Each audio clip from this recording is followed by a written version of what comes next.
아이 키우기 좋은 도시를 만들려면 일단 사람이 다 연결이 돼야 되고요. 데이터가 있어야 되고요. 예? 그러니까 모든 것들이 다 연결이 돼서 같이 만드는 겁니다. 아이도 같이 만드는 겁니다.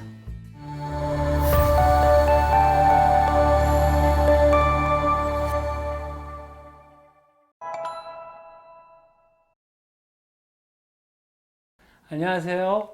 임완수 교수입니다. 저는 커뮤니티 매핑 센터 대표를 하고 있고요. 한국에서, 그리고 미국에서는 메리 의과대학의 가정의학과 교수로 있습니다. 오늘 여러분에게 같이 나누고 싶은 이야기는 커뮤니티 매핑이라는 개념이 있는데요. 이것이 어떻게 아이 키우기 좋은 도시를 만드는데 일조를 할 수 있는지 여러분하고 같이 이야기를 나누기 위해서 여기 나왔습니다. 여러분 커뮤니티 매핑 궁금하시죠? 커뮤니티 매핑은 사실 제가 만든 개념이에요. 교육, 참여, 역량 강화라는 의도를 가지고 지도라는 매개체를 이용해서 지역의 문제를 찾아내고 이해하고 분석하고 해결하고 알리는 방법을 이야기합니다. 좀 어렵죠, 아직. 제가 사례를 보면서 여러분들한테 설명을 드릴 건데요. 커뮤니티 매핑의 구성 요소는 원래 이게 커뮤니티 파티시퍼토리 매핑, 그러니까 공동체 참여를 통한 지도 만들기라고 이야기가 되는데요. 여러분들 우리 같이 학교나 또 아동단체나 또 녹색 어머니회 이런 분들이 다 커뮤니티가 될 수 있고요. 또 도시 전체가 또 커뮤니티가 될 수가 있고요.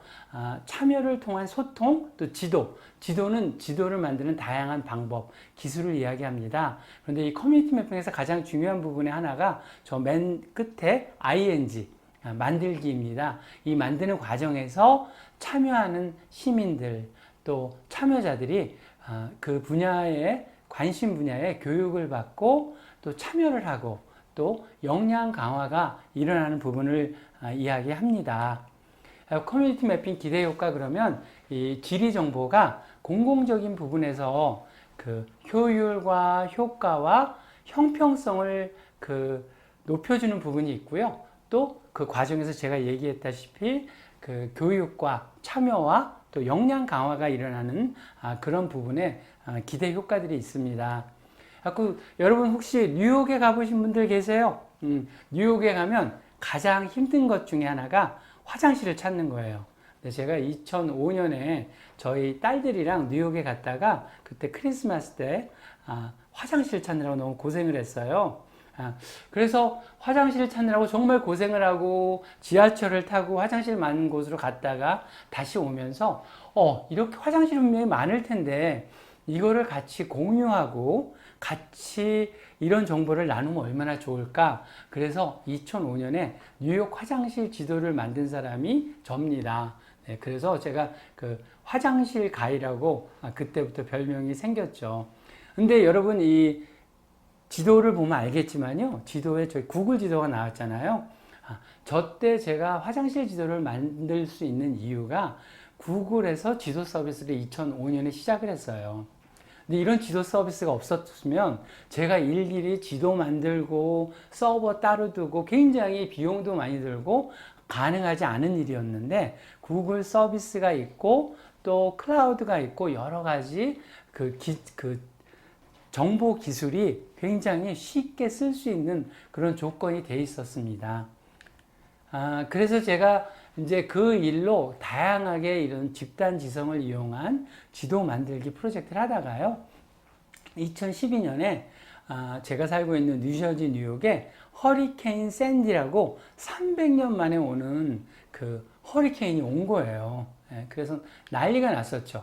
여러분들 저 조그만 게 사람이고요. 또 저 집들이 저렇게 있고 피해액이 한 70조가 됐습니다. 300년 만에 온 그 허리케인이니까 얼마나 피해가 컸겠어요. 그렇죠?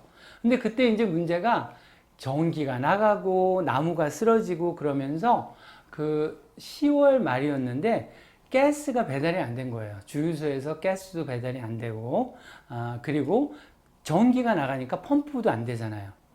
그래서 거의 재난이 일어났습니다. 한국에서 우리 마스크 대란 생각나세요? 이거는 더 심각했죠. 그래가지고 이렇게 주유소에 줄 서고 주유소마다 중무장한 경찰들 또 군인들이 막 지키면서 사람들이 이때 실시간 검색어 1위가 그 가스였어요. 어디서 가스를 찾지? 근데 제가 같이 그 활동을 하던 고등학생들, 남미계 고등학생들이랑 무엇을 만들었냐면요. 이렇게 가스 스테이션 지도를 만든 거예요. 여러분 그 마스크 시민지도, 뭐 마스크 대란 때도 지도들이 나왔잖아요. 그때 마스크 시민지도도 사실 저하고 우리 선생님들하고 같이 만든 겁니다. 근데 이거는 이제 2012년에 만든 거죠. 그래서 주유소가 어디에 있느냐가 중요한 게 아니라 주유소가 열려 있는지, 가스가 있는지, 또 언제 들어오는지 그런 다양한 정보를 실시간 업데이트해서 이때 굉장히 많은 곳에서 쓰였습니다. 이 정보를 보시면 알겠지만 미국의 재난 FEMA 재난관리국에서 이 정보를 갖다 썼고요. 또 구글에서도 갖다 썼어요. 이때 하루에 이 사이트의 사용자가 100만 명이라고 이야기를 들었습니다. 그래서 제가 막 이때 실시간 검색어 1위가 가스라 그랬잖아요. 그 뉴욕의 WNBC 방송국, 신문, 라디오에 한 2주 동안 제가 하는 일들을 계속 방송을 한 거예요.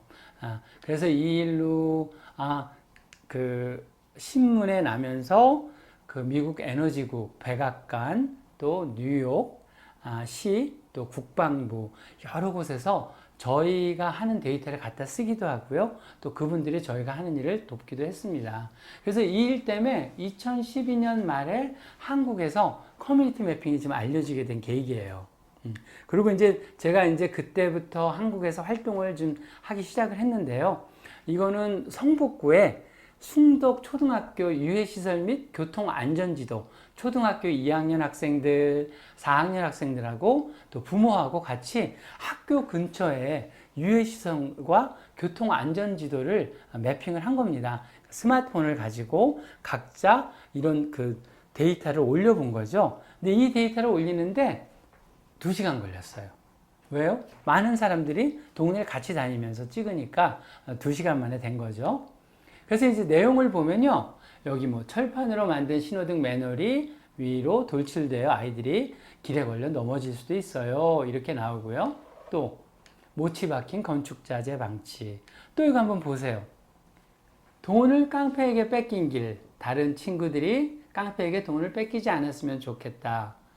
이거 보면 막 웃으세요. 근데 이게 웃을 만한 일은 아니에요. 그거보다 더 어떤 의미가 있냐면 저희가 예를 들면 지자체에서 어린이 안전, 어린이 유해시설에 대한 어떤 프로젝트를 한다 그럴 때 이 용역을 맡기면 이런 데이터가 나올까요? 안 나올까요? 안 나오죠. 예. 그런데 그 동네를 다니는 그 학생들, 부모들의 입장에서 보니까 이런 데이터가 나오는 거고요. 이런 데이터가 있으면 행정 때 쓰는 비용과 여러 가지들이 훨씬 더 효율적으로 쓰일 거 아니에요. 그런 부분이 있고요. 또 하나는 내가 2시간 동안 이렇게 스마트폰으로 데이터를 찍어가지고 올리는데 지역의 변화가 일어나는 거예요. 저희가 굉장히 많은 경우에 자원봉사나 뭘 하지만 사실 그게 사회에 어떤 변화나 임팩을 주는 일이 금방 보기가 쉽지가 않습니다. 그런데 이렇게 커뮤니티 매핑을 하게 되면 본인이 올린 데이터로 지역의 변화를 주는 거 보면서 더욱더 지역에 관심을 갖고요. 이런 일에 더 적극적으로 참여하는 걸 봤습니다. 그 다음 거는 유해시설, 성인용품점이에요. 저희가 초등학교 근처에 성인용품점이 있으면 안 됩니다. 그러니까 한 200m, 300m 안에. 그런데 저희가 지나가면서 이게 뭐 초등학교에서 얼마나 떨어졌는지 아닌지 어떻게 알아요? 모르죠. 그런데 지도를 그리다 보면 지도 위에 다 나오잖아요. 그리고 이게 우리 특히 그 행정에 계신 분들 또 지자체 장분들한테는 얼마나 좋은 기회예요. 항상 시민 참여, 시민 참여를 통한 행정을 이야기하지만 시민들이 이런 데이터를 모아주니, 그쵸? 이걸 가지고 할 수 있는 게 정말 많잖아요. 근데 어떤 분들은 또 이걸 가지고 아무것도 안 하시는 분들도 있지만 이게 무엇이 무섭냐면 기록이 남는 거잖아요. 그쵸? 디지털 기록이 남아서 1년도 남아있고 2년도 남아있고 또 어떤 일이 벌어졌는지 다 기록에 남아있는 겁니다. 우리 초등학교 학생들이 이렇게 느낀 점을 얘기해요. 돌아다 보니 쓰레기가 많았다, 담이 파손됐다, 뭐 개선점, 쓰레기장을 만들자, 벌금을 내자. 학생들이 이렇게 하면서 지역을 배우고요. 또 굉장히 다양한 문제를 푸는 방법들을 제시하는데요. 저희가 알고 있는 것도 있지만 어떨 때는 생각도 안 해본 그런 다양한 개선점들이 나옵니다. 저희 여러분 이태원의 해방촌 혹시 가보셨어요? 거기 가보시면 항아리가 이렇게 있는 데가 있어요. 어떤 할머니가 미팔군 담벼락에 항아리를 놓고 저렇게 파시는 분이 있는데요. 주민들은 저걸 안 좋아하세요. 저 위험한 걸 왜 저렇게 놓고 항아리를 놓지 그러는데 저 같은 외지인은 저걸 보면 너무 반가워서 막 사진 찍고 막 그 굉장히 다양한 사람들이 사진을 찍더라고요. 그리고 또 길이 위험한데 공사하고 차들이 막 다니는데 사람들이 너무나 그냥 편하게 다녀요. 여러분들 안전불감증이라고 들어보셨어요? 들어보셨죠? 예, 그리고 또 아름다운 불감증이라고 들어보셨어요? 이건 들어보신 분이 많지 않을 텐데 뭐냐면 저희가 평상시에 그냥 지나가니까 위험한 것도 잘 안 보이고 아름다운 것도 안 보이는 거예요. 근데 이렇게 커뮤니티 매핑을 통해서 동네의 다양한 부분을 다양한 주제로 하게 되면 안 보이던 것들이 보이고요. 아름다운 것들이 보이고 위험한 것들이 보이게 되는 겁니다. 제가 사실 이 커뮤니티 매핑은 그래서 짧게 지금 설명을 했어요. 아까 효율, 효과, 형평성, 그리고 또 교육, 참여, 역량 강화라는 부분을 이야기했는데요. 이제 앞으로 제가 최근에 제안서를 낸 어떤 두 가지의 프로젝트 잠깐 좀 소개하기를 원합니다. 하나는 어린이 놀이시설 사고 현황인데 통계를 보다 보니까요. 어린이들이 놀이시설에서 사고 낸 원인이 98%가 뭔지 아세요? 어린이들 부주의래요. 와, 제가 이걸 보고 얼마나 당황했는지 몰라요.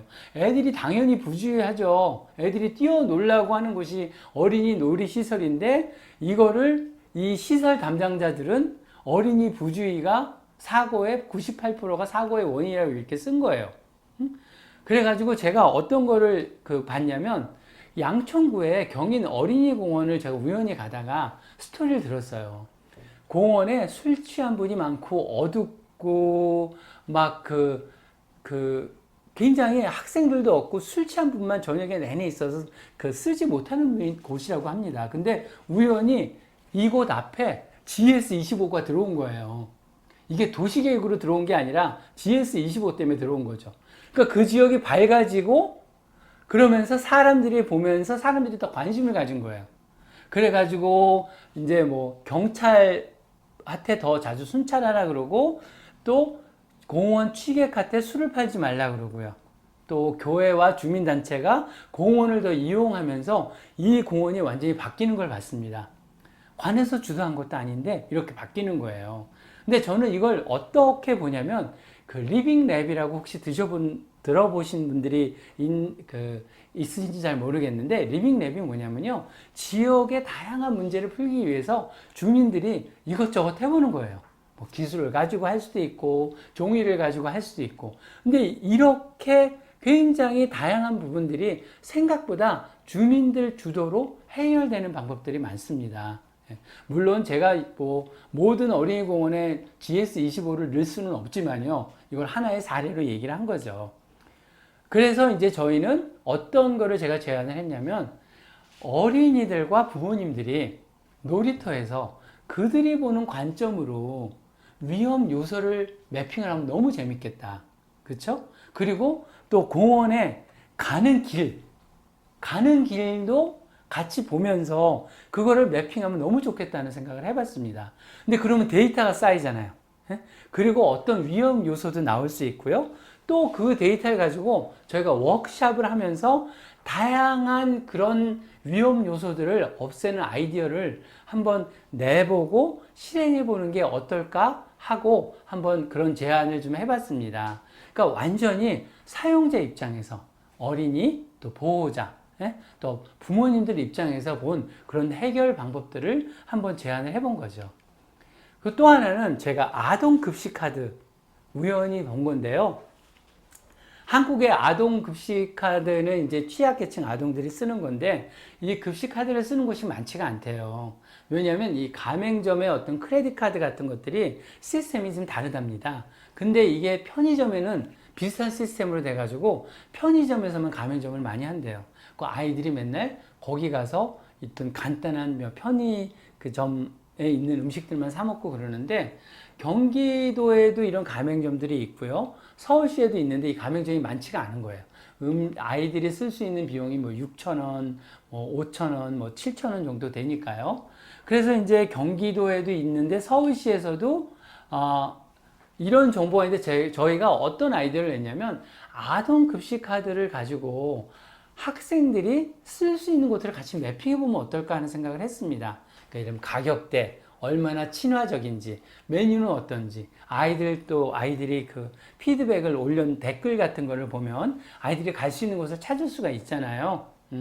그런데 어떤 일이 있었냐면 서울시에서 아동 가맹점을 늘리기 위해서 신한은행이랑 손을 잡고 서울시에 있는 모든 음식점을 가맹점으로 만들어준 거예요. 13만 개를. 그래서 저는 그거 듣고 이제 내 프로젝트는 끝났구나.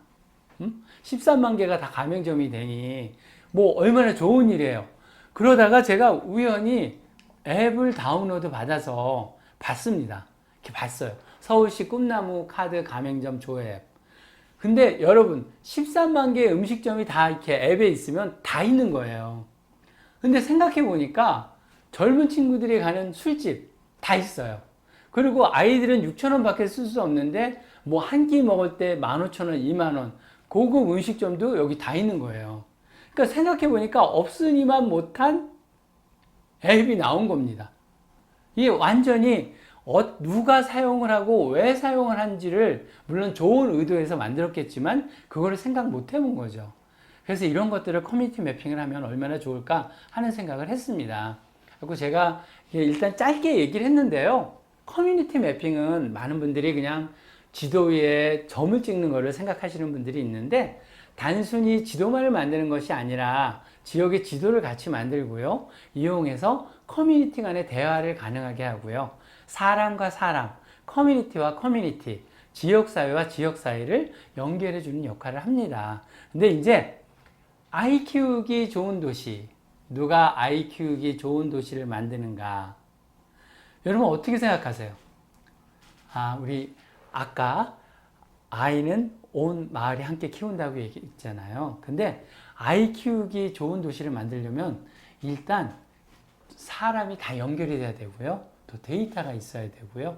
예? 그러니까 모든 것들이 다 연결이 돼서 같이 만드는 겁니다. 아이도 같이 만드는 겁니다. 아이들 입장에서 어떤 것이 필요한지, 그 아이들이 어떤 생각을 하는지, 예? 무엇이 편한지.